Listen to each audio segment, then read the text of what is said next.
UFBA. Venho aqui apresentar para vocês mais uma live do projeto Registros de Informação.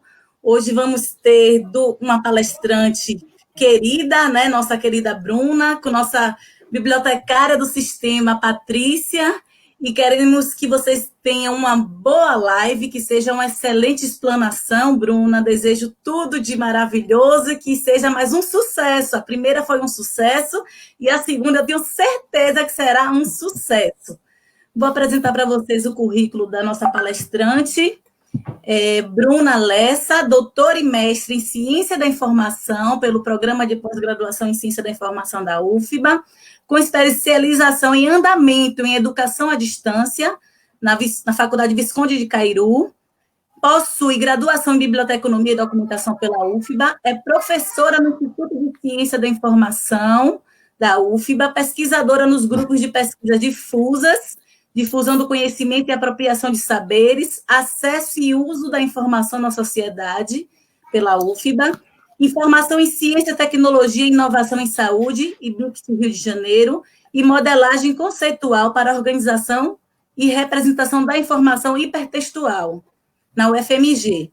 Membro do corpo editorial da revista Ponto de Acesso, na UFBA, é vice-coordenadora do colegiado do curso de Biblioteconomia e Documentação da UFBA, coordena o projeto de extensão Sala Aberta e o projeto de pesquisa leitúrgicas, desenvolve pesquisas na área de ciência da informação, com ênfase em fontes de informação, comunicação científica, representação, recuperação e organização da informação e do conhecimento.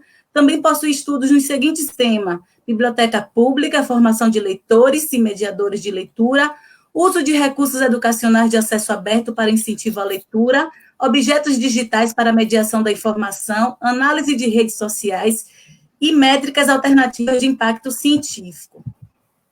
Patrícia Barroso, que será a nossa mediadora, a mediadora dessa live, é mestre em estudos interdisciplinares sobre a universidade no PPG-ISO, UFBA, especialização em engenharia e gestão do conhecimento, inteligência empresarial pelo ICI UFBA, graduação em biblioteconomia e psicologia pela UFMG, bibliotecária do CIB UFBA, experiência em serviços de referência, participou da equipe editorial da revista de Ciências Médicas e Biológicas no ICS UFBA, atualmente trabalha no núcleo tecnológico do CIB UFBA e faz parte da equipe técnica que dá suporte ao portal de periódicos da UFBA. Atua principalmente nas áreas de comunicação científica, periódicos eletrônicos científicos e indexação. Gostaria de aproveitar a oportunidade para agradecer também toda a equipe do projeto Registro de Informação, a superintendente Ivana, né, que em parceria com o ICI UFBA está colocando esse projeto para sair do papel, né, está funcionando e com todo vapor. Agradeço também a Ramon Santana, Rafael Nunes, Danilo Ramos, Daiane Araújo, Jamile Quaresma, Ana Lúcia Albano, Ana Valéria e Osana Azevedo, e eu, Fernanda, que todos nós fazemos parte desse projeto e desejamos a vocês, meninas, uma excelente apresentação. Passo a palavra para a Bruna. Então, boa tarde, né, a todas as pessoas que estão na audiência nessa quarta-feira, um pouco até fria, uma quarta-feira fria de agosto. E eu quero, antes de tudo, agradecer o convite do CIB UFBA, na pessoa da querida professora Ivana Lins, para participar em mais uma transmissão, né, ao vivo desse projeto Registros de Informação, um projeto muito louvável, muito necessário. Agradecer a toda a equipe, a Fernanda, a querida colega, a Patrícia, que hoje vai estar aqui conosco também, fazendo essa interlocução a partir dos conteúdos que nós iremos compartilhar aqui hoje. E eu vou ter que confessar para vocês, né? Eu vou ter que compartilhar um segredo nosso, vai ficar entre eu e você que está nos acompanhando aqui nessa tarde. Embora eu tenha aparecido, como a Fernanda disse, algumas lives por aí do Sala Aberta, eu confesso que é uma novidade para mim hoje estar como produtora do conteúdo, né? Eu que vou compartilhar a minha pesquisa, né? E outrora mediando, fazendo com que toda essa transmissão possa acontecer. Hoje é uma novidade para mim, então não pense que eu estou totalmente confortável, porque já participei de outras lives, não. Então eu agradeço também por essa novidade ter chegado também para mim. Então, muito obrigado, tá? Então, sem delongas, já nos apresentamos, né? Eu já confessei até um segredo aqui da live de hoje. O que eu vou compartilhar hoje aqui é um extrato do que foi abordado na minha pesquisa de doutorado e que eu acredito que tenha pontos, né, que envolvem o fazer técnico do profissional bibliotecário, sobretudo aquele que atua na biblioteca universitária, né, no âmbito da representação da informação científica, pois ele vai trabalhar diretamente, né, com a comunidade de pesquisadores e os estudantes também, tanto dos cursos de graduação quanto dos cursos de pós-graduação. Então, o contexto que vai embasar a problemática, né, levantada em nossa pesquisa é o que esse contexto, né, dos novos canais de comunicação científica que eles estão surgindo. Tá certo, Bruna. Novos canais de comunicação científica, né? Isso a gente já sabe, é uma tendência, isso todo mundo já conhece. O que isso tem a ver com a representação da informação científica? Então, primeiro, para seguir a lógica do nosso entendimento, eu apresentar a vocês o extrato do que foi essa pesquisa e do que ela vai continuar produzindo, né? Porque a tese aporta para outras possibilidades de desenvolvimento de pesquisa, né?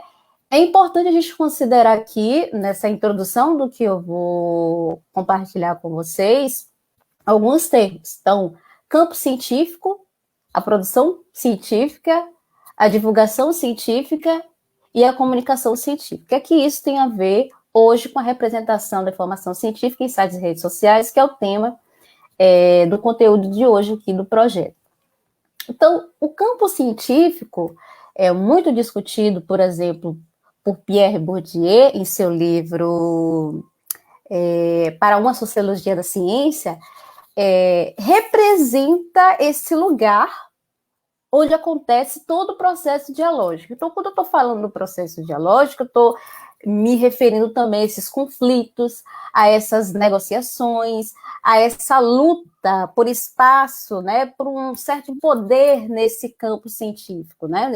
Então, esses agentes que vão compor essa comunidade científica, né? E aí eu estou me referindo aos cientistas, eu estou me referindo aos grupos de pesquisa, às instituições, os laboratórios e o domínio desses espaços na ciência. Então, esse campo científico, ou seja, esse locus, né, é o lugar de visibilidade para o cientista e suas pesquisas.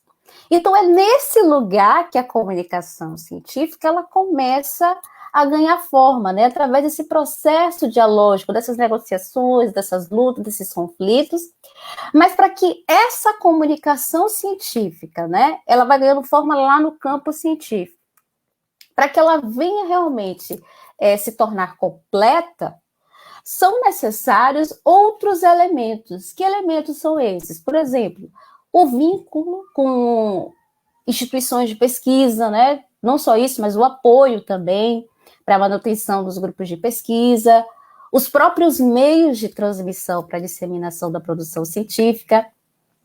Então, veja que nessa pequena síntese do que eu quis trazer sobre esses termos, que são importantes considerar para o entendimento do que a gente vai dialogar nessa tarde, foi necessário o estabelecimento de conexões entre os pares, né? Entre esses múltiplos agentes e múltiplos mediadores, e vocês vão entender por que eu trago a questão dos múltiplos mediadores um pouquinho lá na frente, desse processo. Então, é largamente discutido, né? Por exemplo, no domínio da ciência da informação, sobretudo, a tipologia dos canais de comunicação científica. Então, já nós conhecemos, eu creio que todos que estão aqui já entenderam, já viram em algum momento esses conceitos, Então, lá está exemplificando, definindo o que é canal de informação, é o canal de comunicação científica, aqueles que são formais, aqueles que são informais. Mas o que eu quero destacar aqui é que, a partir do século XX, há um destaque para a revolução científica, sobretudo nesses canais informais.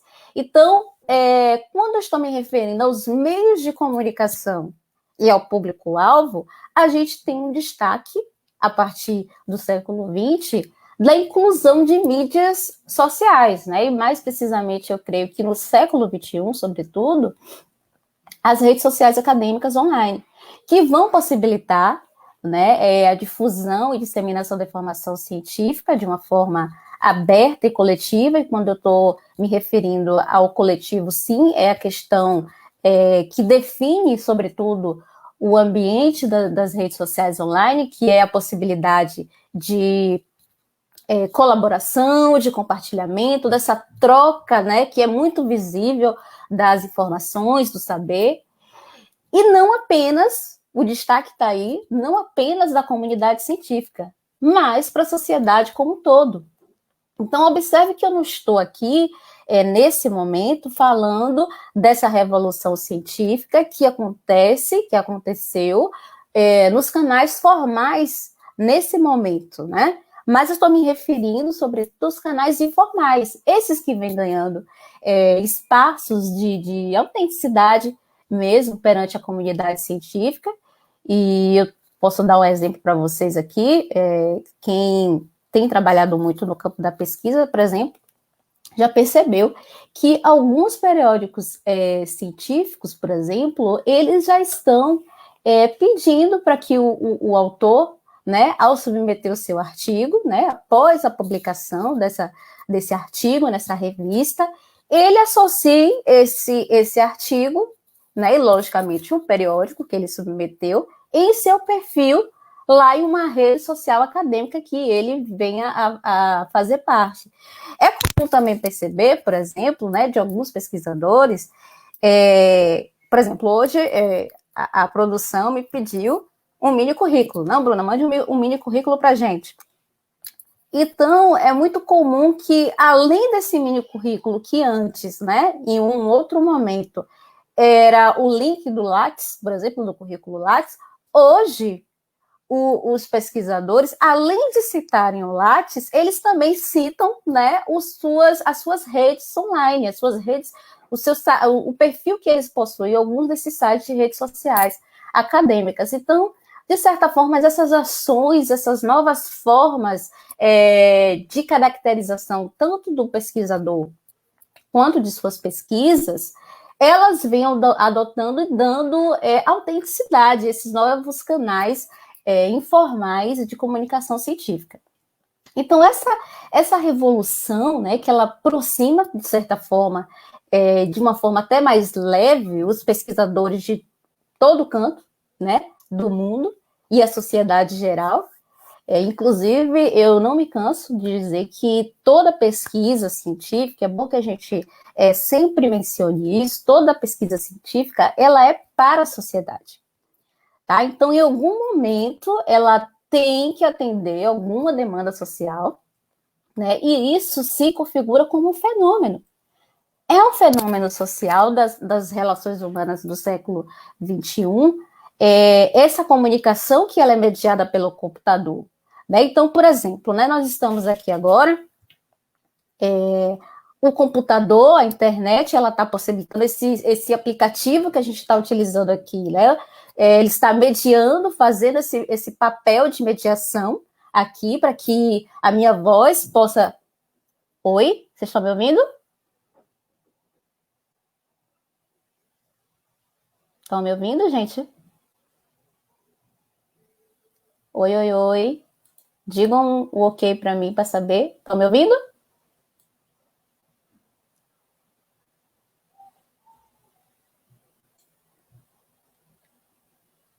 Vocês me ouvem? Tudo ok?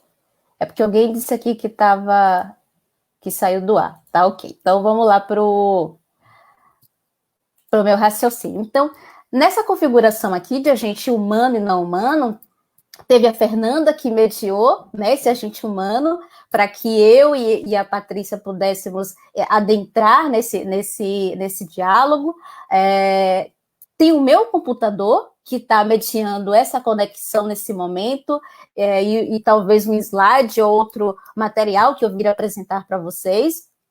E além disso, desses agentes humanos e não humanos, para que hoje eu estivesse aqui conversando com vocês e compartilhando a pesquisa, houve uma outra mediação, que talvez ela não tenha tanta visibilidade, porque ela aconteceu muito de uma forma interna, que é a minha pesquisa que mediou a Ivana, né, para que ela chegasse até mim.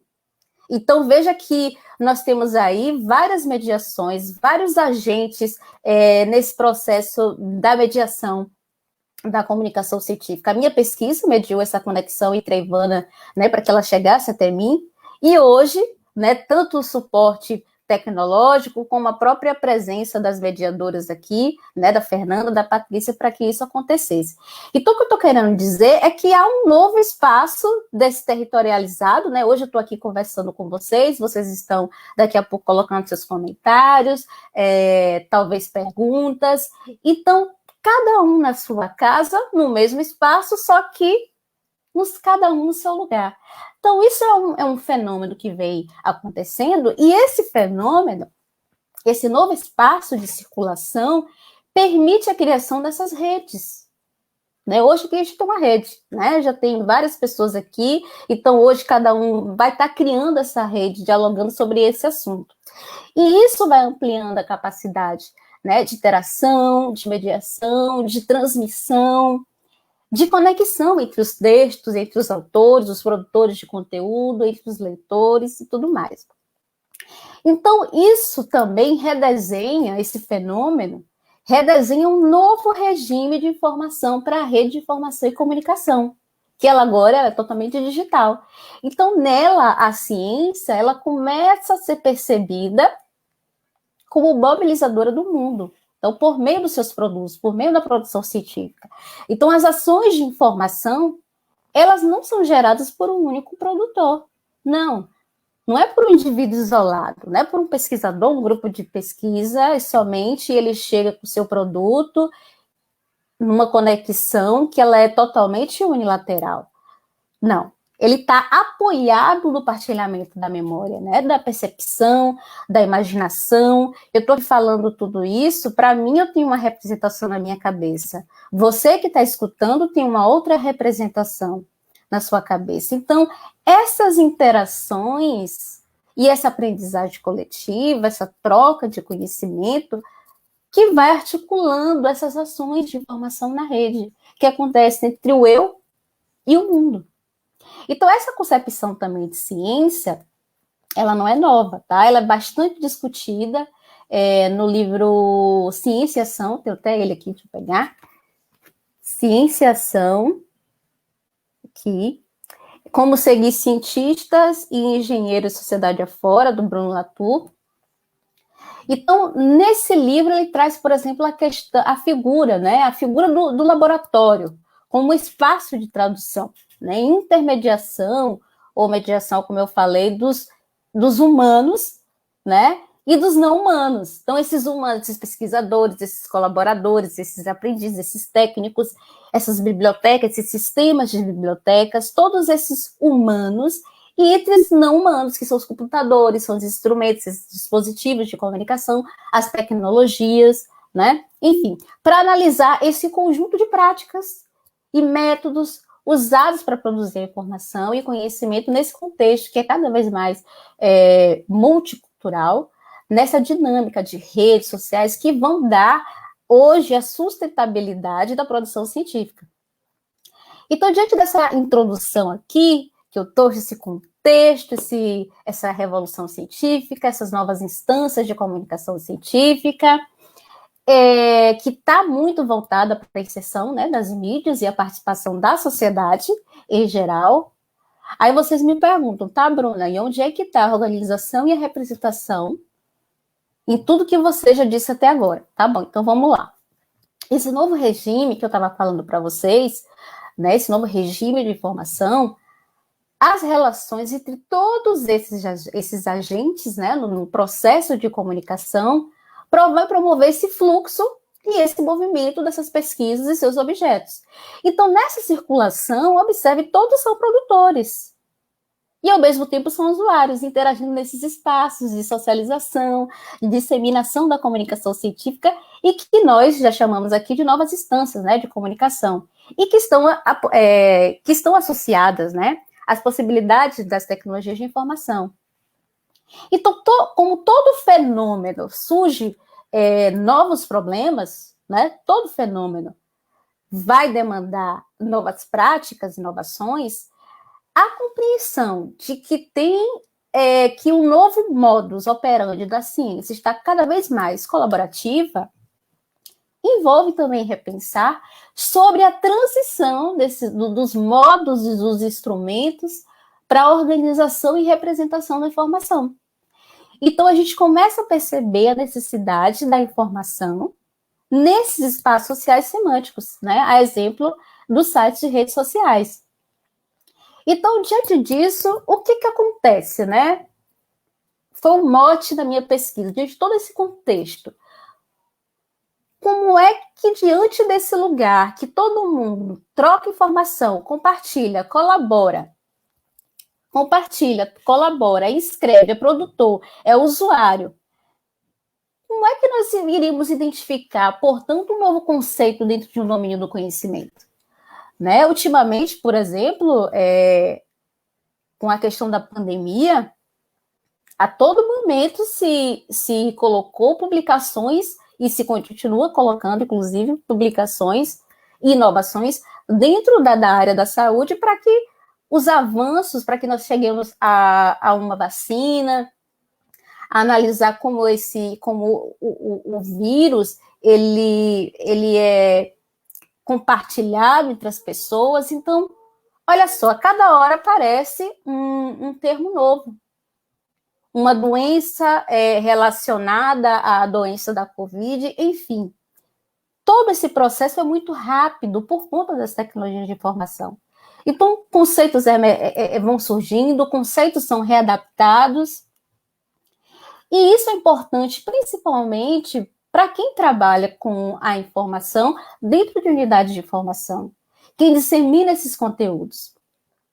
Então, é importante, assim, considerar outras abordagens que venham auxiliar na representação da informação científica que é publicizada em sites de redes sociais acadêmicos para que possibilitem perceber essas interconexões temáticas. Essa palavra, inclusive, eu agradeço muito a minha querida orientadora, Ildenise Ferreira Novo, que nós, né, dialogando sobre todo esse processo, a gente chegou nesse tema, dessas interconexões temáticas que ainda não são percebidas pela comunidade acadêmica. Então, foi pensando nisso que, associada à teoria da classificação facetada de Ranganatha, que o bibliotecário sabe, conhece, estudou na graduação, né? A teoria do conceito de Dalber e a contribuição filosófica de Deleuze e Guattari. Inclusive, também peguei aqui para vocês verem, ó, bonito, essa coleção aqui, tá? Do Deleuze e Guattari, que é o Mil Platôs. E aqui vai trazer a questão da noção da palavra de ordem como conceito filosófico sobre a linguagem. E aí, o que é que eles vão trazer em alguns pontos, né? Explicar, por meio do conceito de rizoma, do que é rizoma, que é um termo e um conceito, uma interpretação que vai sustentar a nossa tese sobre essas características de um conceito. Por exemplo, a sua multiplicidade. Isso vai ficar mais claro daqui a pouco. Fiquem ansiosos que daqui a pouco eu vou mostrar o que eu estou falando, que eu não estou maluca. Então, por isso, nós utilizamos essa abordagem de análise de redes sociais, né, a partir associada a essas outras teorias que eu já mencionei aqui, que são orgânicas da ciência da informação. Então, a gente utiliza nessa pesquisa abordagem de análise de redes sociais, e quando eu estou me referindo à abordagem de análise de redes sociais, eu estou me referindo também ao entendimento e à compreensão do que é a teoria de grafos, do que é a teoria de redes complexas. Por que eu estou falando isso? Porque a análise de redes sociais não é somente manipular dados e visualizar informação em formato de rede. Não.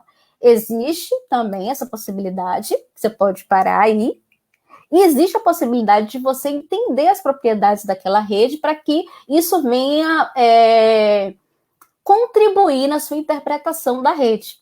Então, é necessário entender um pouco sobre a teoria dos grafos, a teoria de redes complexas, e nessa essa abordagem, por exemplo, que a gente já associou essas teorias orgânicas da ciência da informação, é possível analisar e é possível visualizar as relações por meio da identificação desses atores, né, suas conexões ou suas relações e suas formas de interação entre si.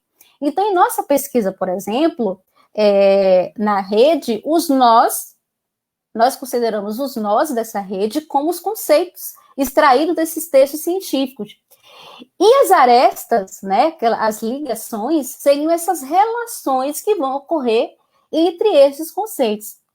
Então, a partir disso, vou correndo, porque meu tempo fala demais, a partir disso nós entendemos que o sistema de organização do conhecimento baseado em conceitos, que melhor se adequaria a esse modelo proposto que nós começamos a desenvolver para identificar esses conceitos emergentes, seria a rede semântica. Então, veja que antes eu estou falando de comunicação científica, eu estou falando nessa ciência, nesse novo regime de informação orientado à rede. Então, para que eu entenda a rede, e eu iria analisar, analisei a rede, uma rede social acadêmica, eu trabalhei com um sistema de organização baseado em conceito, que foi a rede semântica. Então, nela, nós podemos, por exemplo, evidenciar que cada conceito está ligado a outro pelo seu significado, além das formas distintas de conteúdo, né, e expressão, que são baseados nesses agenciamentos maquínicos, outro termo que é muito discutido nesse conjunto aqui, nessa coleção.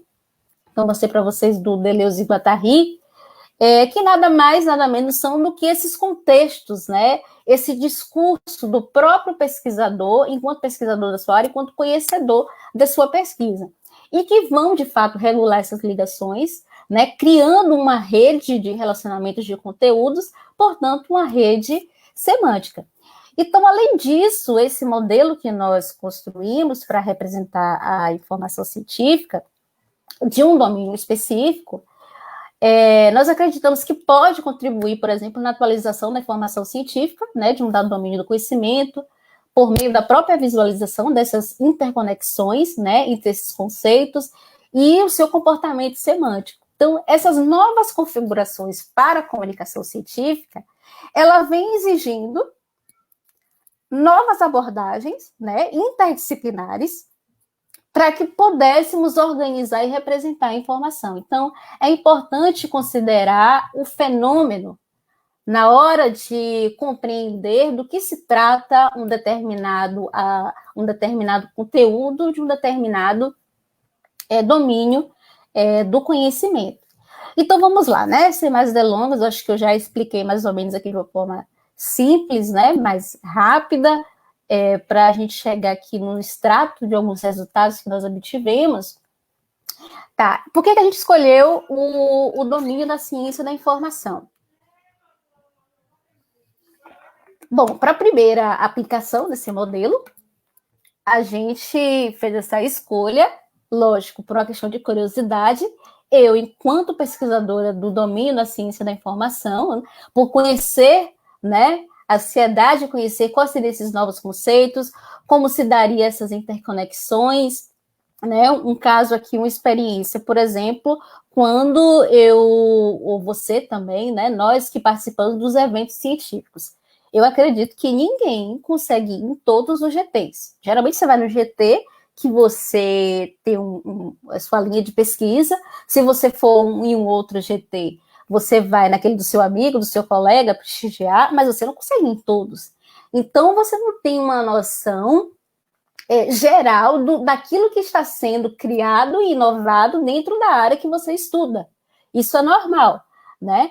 Porque a nossa área, a ciência da informação, inclusive quem já fez um mestrado, quem estudou isso em fundamentos da informação, por exemplo, lá na graduação, compreende que a nossa área, a ciência da informação, ela é uma área multi, ela é uma área trans, ela é uma área interdisciplinar.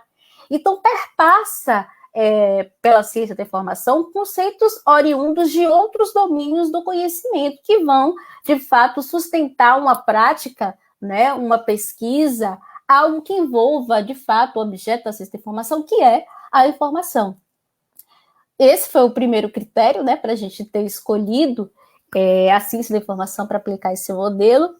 E uma outra, né, para não dizer que foi só porque eu quis, mas uma outra que está relacionada, que Lancaster vai lá chamar de tradução, né, um elemento muito importante aí no processo de indexação de assunto, porque é necessário um conhecimento prévio da linguagem que o indexador, vamos dizer assim, né, o profissional vai estar tratando. E esse processo na nossa pesquisa, ela integra uma das etapas da segunda fase, né? Se vocês quiserem ter acesso à tese, está no repositório da UFBA, integra essa segunda fase para a construção dessa rede semântica, que a gente vai chamar de extração e coleta de dados para a criação de uma base de dados textual. Então, nesse processo, lógico que a gente teve que ter uma relação com essa linguagem. Lógico que se eu fosse trabalhar, vamos dizer, com o domínio da física, eu teria que trabalhar com um especialista do meu lado, né, para compreender essa linguagem e melhor tratar esse conceito para formar, no caso, a rede. Então, vamos lá. Depois que nós extraímos, né, todos esses dados que nós precisávamos para a pesquisa do ResearchGate, isso aí já é uma outra live, porque se eu for falar só de como nós extraímos isso, não daria os 30 minutos, eu estou correndo aqui para não esgotá-lo. A gente chegou à conclusão, por exemplo, que esse site de rede social, nós escolhemos também ele, porque ele é o site de rede social que vem sendo validado pela comunidade científica. Validado como, Bruna? Primeiro que ele é o site de rede social mais utilizado no mundo. Ok, mas ele possui alguns critérios que dão autenticidade à rede, né? E que, por exemplo, na criação de um perfil do pesquisador.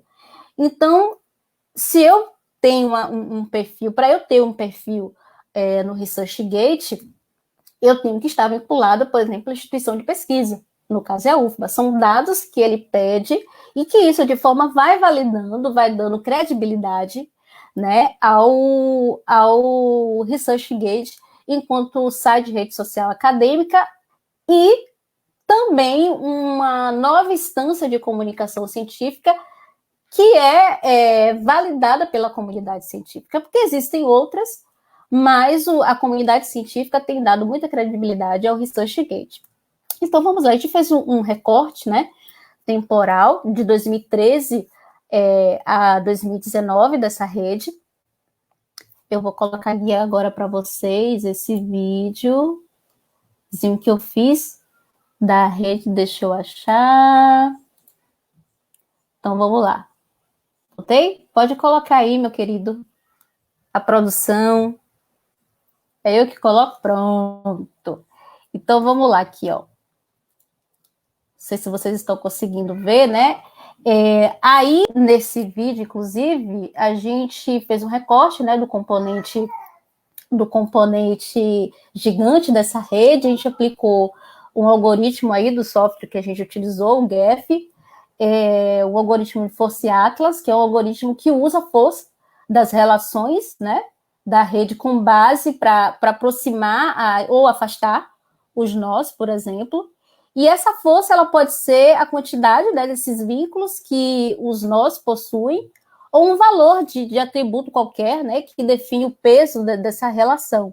Então, nesse caso aqui, esse algoritmo também serviu para reduzir a dispersão das arestas na rede e facilitar essa visualização, como vocês viram aí, ela expandiu por um todo entre os nós. Essa rede, ela tem mais de 2.000 nós, né? Ou seja, mais de 2.000 conceitos que foram extraídos aí nesse recorte temporal. tá? Então, esse foi um da rede que a gente colocou. Bom, e aqui, mais ainda, eu acho que está passando aí, aqui também a gente pode mostrar, não sei se vocês estão conseguindo ver, pronto, estou conseguindo ver. Nessa parte aqui, por exemplo, a gente colocou os 30 conceitos, né, que tem o maior índice de grau na rede. O que seria isso, Bruna?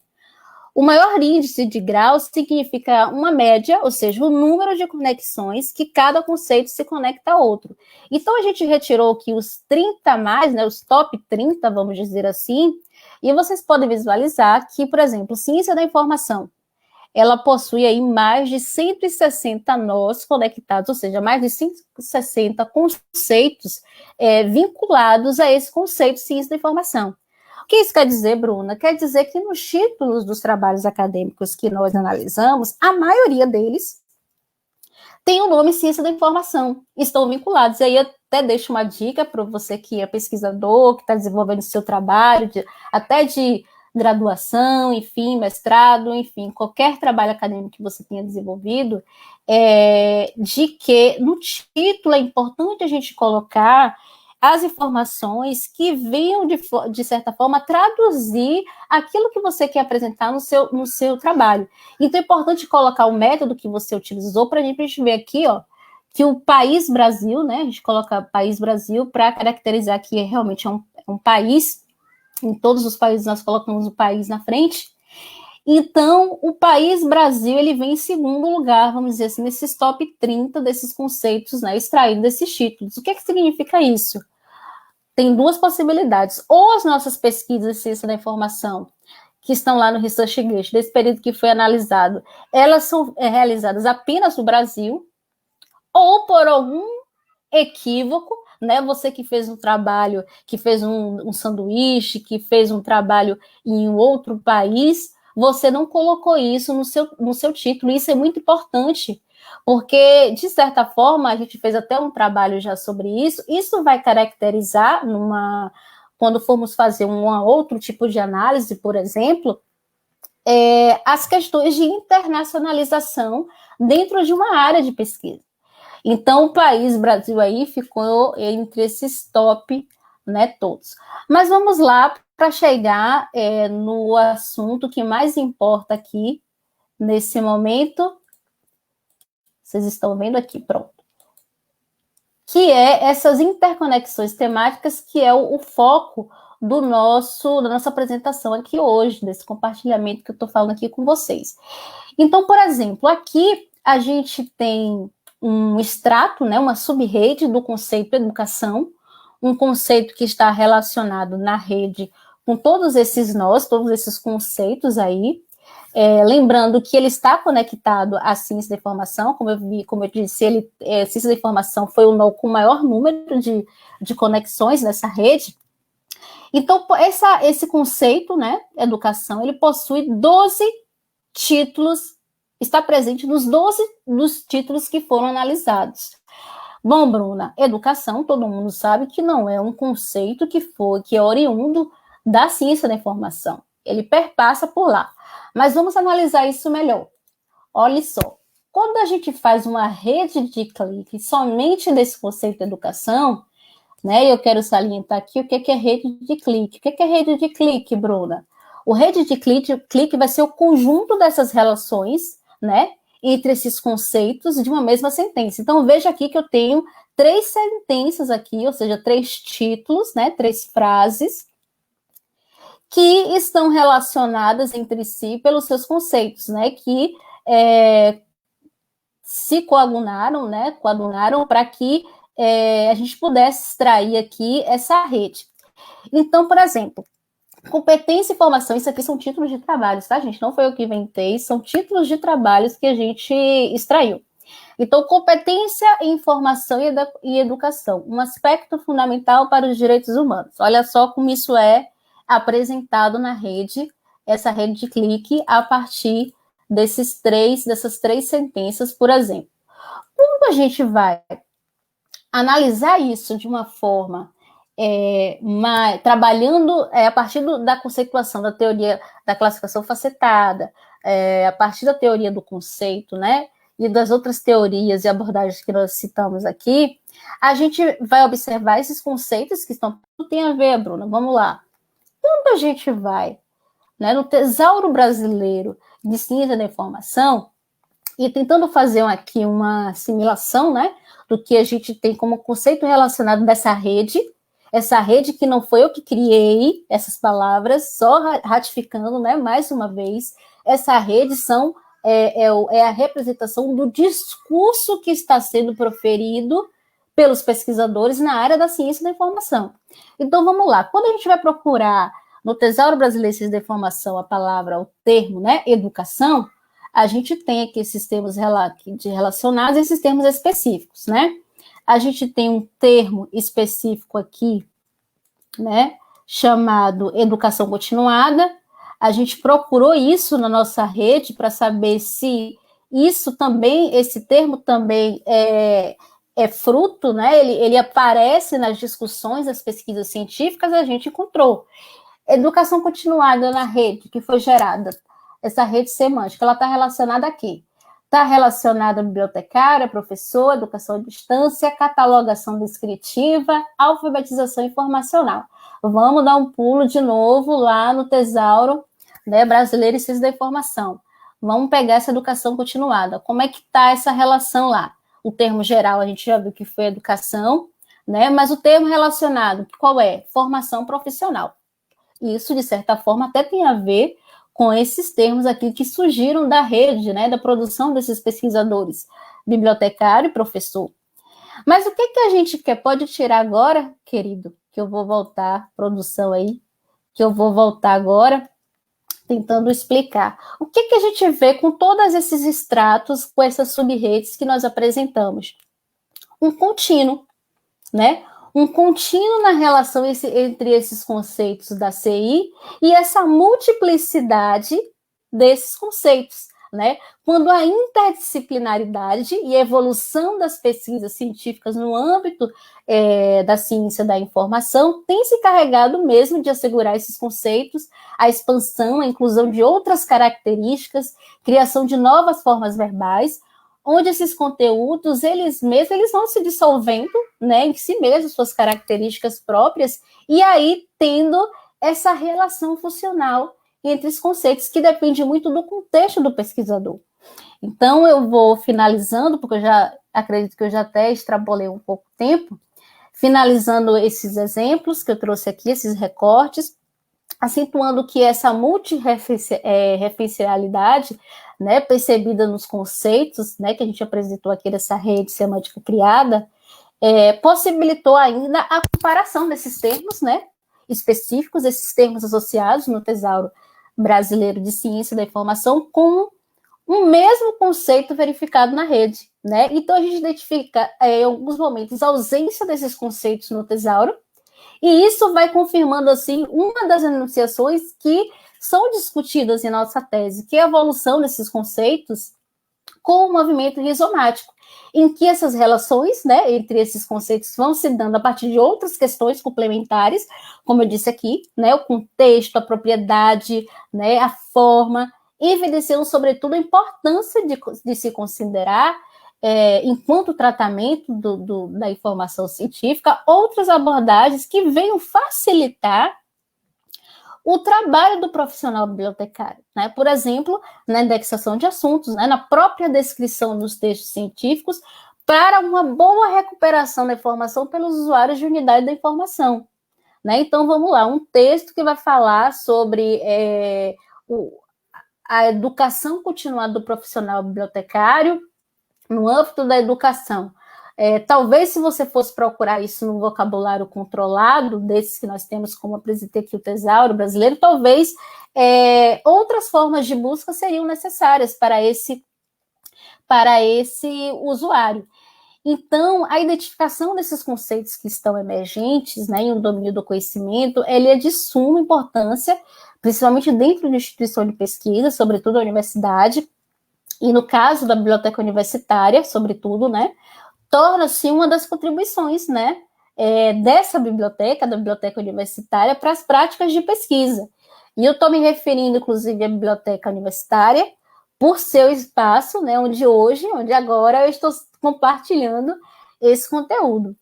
E embora essas questões estejam bem mais próximas, né, do processo técnico, estou falando aqui muito de indexação, da descrição, e da própria, do trabalho técnico, de todo o processo técnico que envolve a organização da informação, eu acrescento ainda que conhecer, identificar os conceitos emergentes e o domínio do conhecimento está também relacionado, por exemplo, ao serviço de informação da biblioteca. Então, como a biblioteca vai divulgar os elementos do cotidiano científico, né, que acabam por envolver aspectos até temáticos e inovações científicas, né?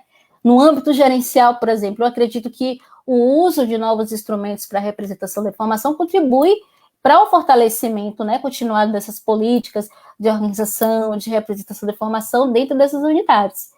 Então é isso, gente. Satisfação, né, poder compartilhar um pouco dessa minha pesquisa, né? Eu quero dizer que eu sou um aprendente. E uma vez alguém me disse até que a tese ela é a porta de entrada, né, para a verdadeira caminhada, né, com a pesquisa. Então, mesmo com o peso que se tem, né, da palavra tese, a gente continua a estudar sobre esse tema com o objetivo mesmo de contribuir para a nossa área de estudo, tá? Então, muito obrigada. Eu acho que eu extrapolei só um pouquinho do tempo, mas eu consegui, eu acho que falar o que estava previsto para hoje. Não sei se a Patrícia vai entrar agora. Boa tarde a todos e todas, né? Eu quero agradecer a professora Bruna Lessa pela brilhante explanação de um tema tão complexo, né? Que é a comunicação científica. Nós temos aqui, professora Bruna, inicialmente uma pergunta, né? Na realidade é um pedido, né? Ana Cláudia está pedindo a referência, então se a senhora puder mostrar, se você puder mostrar a capa dele, aí a gente se compromete a divulgar na íntegra, né, a referência bibliográfica em nossas redes sociais. O pessoal do apoio pode divulgar aí nosso Instagram, nosso Facebook, a gente deixa a referência completa. Seria só esse, Ana Cláudia? Tem aqueles outros também? Tem mais um? É uma coleção, tá? Esse é uma coleção, gente. Aí só a rede social também. Uma coleção aqui do Deleuze-Guattari, né? Bioplatos. Tem o número 1, 2, 3, 4 e o 5. Ok, obrigada, professora Bruna. Teria mais alguma pergunta da comunidade? Sim. Professora Ivana Lins, ela faz uma pergunta. Professora Bruna, como você faz a relação do seu estudo com o trabalho prático do bibliotecário? Seria também uma curiosidade nossa, assim, em linhas gerais, assim, né? Como que a gente poderia fazer a síntese? Eu até me atrevo a colocar que você deixou um elozinho quando você disse que falou da rede semântica que poderia auxiliar a gente na recuperação da informação, né? No serviço de referência ou na indexação, enfim. Eu coloquei aqui alguns pontos, né? Embora a área, né, o campo de estudo esteja muito voltado para as questões que envolvem a técnica, né, na organização da informação, eu citei aqui, por exemplo, essas novidades, né? Como você falou aí, no serviço de referência, acolher todos esses conceitos que vêm sendo acrescentados a uma determinada área do conhecimento, para que isso possa ser divulgado como cotidiano mesmo da área de pesquisa, né? E no âmbito do processo técnico, eu creio que conhecer as possibilidades, né, as multiplicidades, né, de um determinado assunto, de um determinado conceito de uma área, vai possibilitar que o usuário daquela unidade de informação, né, vamos falar aqui da biblioteca universitária, por exemplo, que é uma biblioteca que está centrada, né, no âmbito, no meio, né, na comunidade que é científica, né, a gente tem aluno, a gente tem professor, tem pesquisador, de fazer com que esses trabalhos, esses documentos científicos, eles sejam melhor recuperados, né, pelo usuário. Então, eu creio que essa prática envolve isso também, novos instrumentos, né, que estão sendo utilizados para que a gente possa perceber essas inovações, esses conceitos emergentes. Respondeu, Ivana? Obrigada, professora Bruna. Professora, agora nós temos a bibliotecária Jamile Quaresma, ela está perguntando, professora Bruna, quais os aspectos você identifica como possíveis campos para novos estudos, diante dos estudos que você já realizou? Acho que é uma pergunta um pouco, uma complexidade maior, né? Mas, enfim, Olha, assim, diante daqueles 30, né, os top 30, inclusive eu não citei aqui, mas isso é uma problemática que, inclusive, a gente vai colocar em outros trabalhos, né? Há uma caracterização, quando a gente vai criar uma rede semântica, uma rede, né? E a gente percebe essa caracterização da sua forma topológica. Então, nesse caso dessa rede, por exemplo, a gente identificou que é uma rede de small world, ou seja, não é uma rede que ela é tão expandida.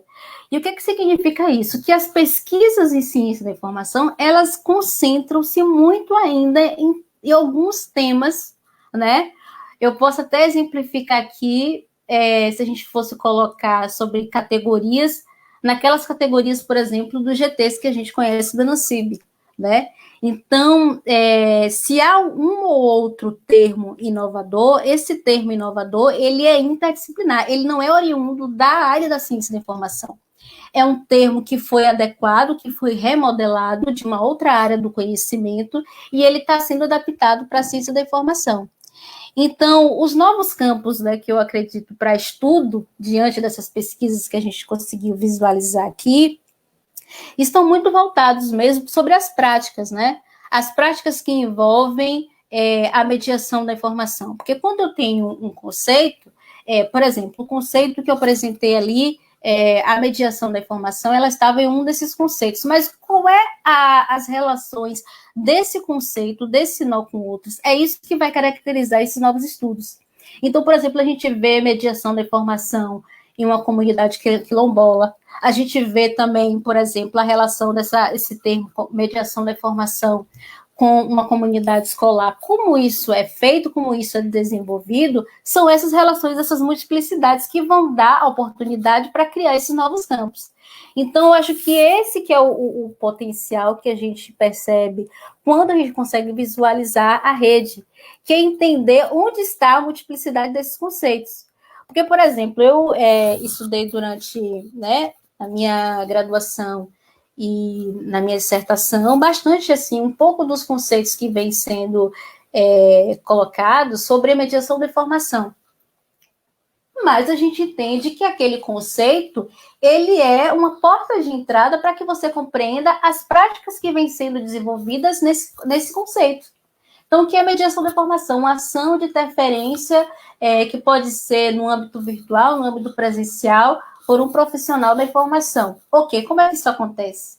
Apenas o discurso do pesquisador que vai poder dizer isso. Então, se eu sou uma pesquisadora da área da mediação da informação e eu trabalho com comunidade quilombola, há coisas ali, né, há peculiaridades daquela comunidade, né, trabalhos que foram desenvolvidos no âmbito desse conceito já consolidado pela ciência da informação, que vai criar outros novos.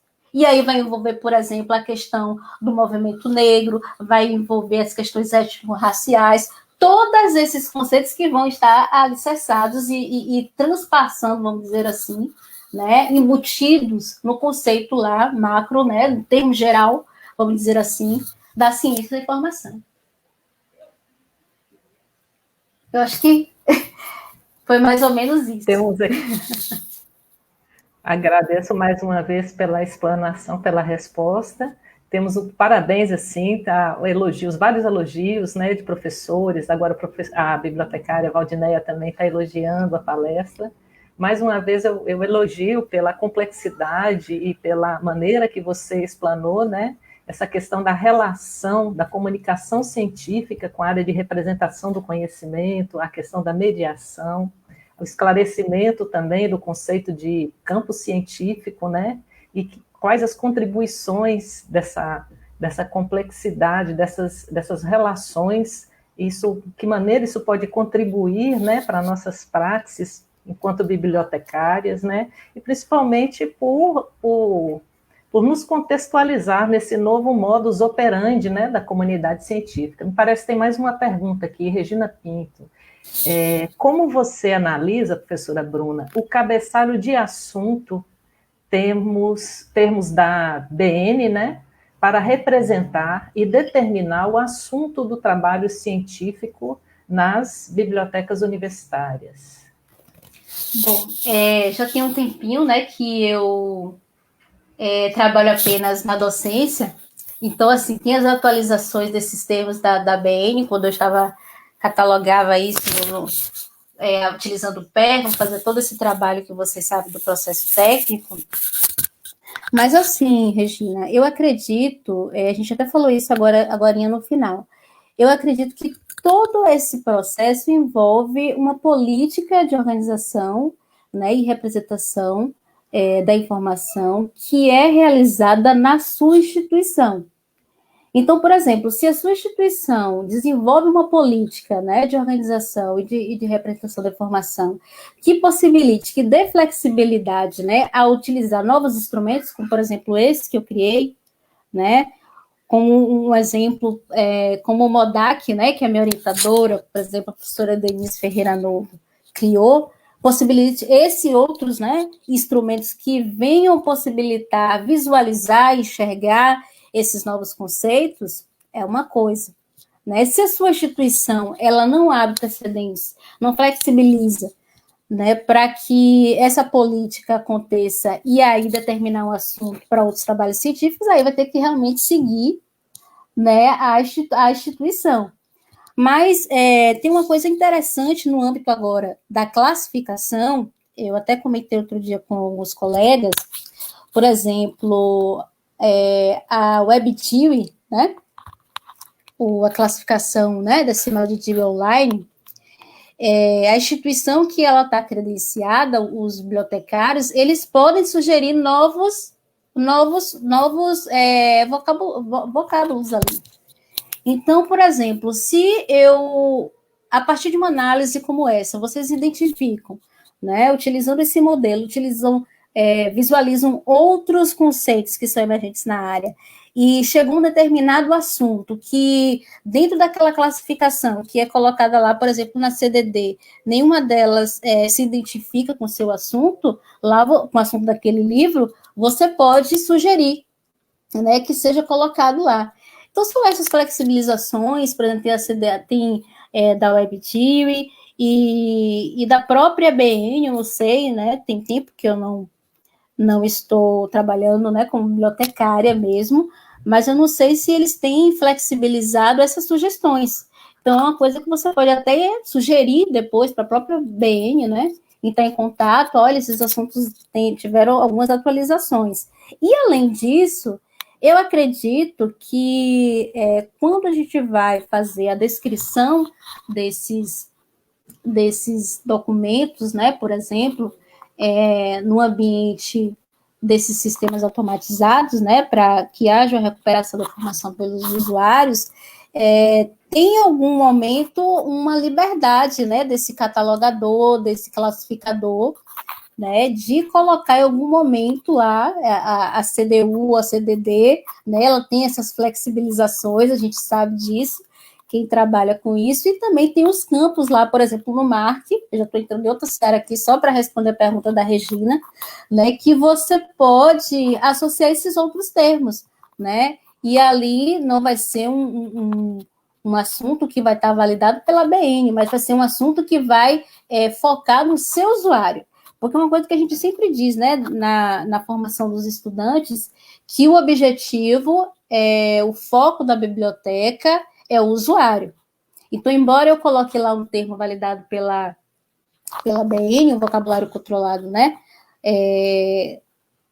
pela Biblioteca Nacional, eu posso colocar depois outros assuntos, outros conceitos lá relacionados àquele tema que eu venho a descrever do documento que está no meu acervo, mas que esteja relacionado ao meu usuário. Então, é importante conhecer o usuário, é importante conhecer esses conceitos que envolvem os meus usuários potenciais, os meus usuários reais, para que haja essa satisfação na hora da recuperação da informação né, dessas bases que nós, desses catálogos, né, que nós colocamos lá. Professora Bruna, mais uma vez, a gente agradece assim a sua paciência, né, e a clareza da sua explanação nesse tema que é uma complexidade. É uma pena, assim, a gente está com um tempo tão limitado, e então eu deixo aqui, né, o pedido para que você volte para dar continuidade a essa apresentação, que com certeza merece, assim, um tempo maior, né, para maior explanação, uma tese de doutorado, né, apresentar em 20 minutos, acho que é uma injustiça. Então, diante de tantos trabalhos e de tantas contribuições, né, que advêm dessa tese.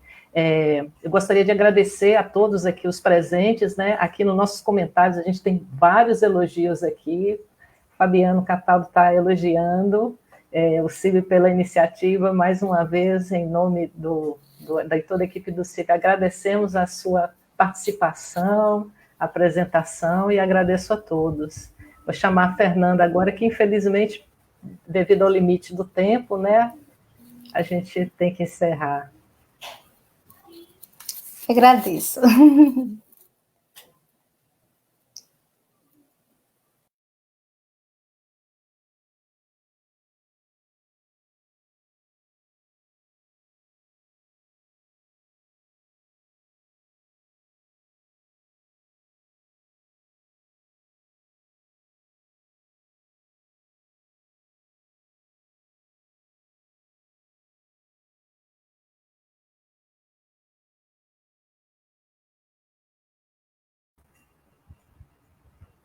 Fernanda, o microfone, a gente vai precisar que você repita um pouquinho.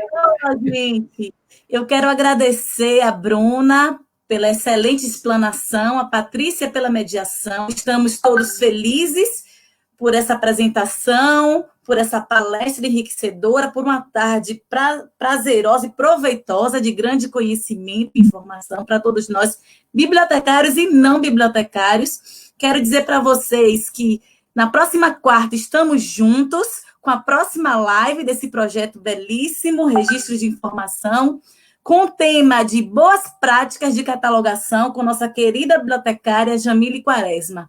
Conto com vocês e até lá!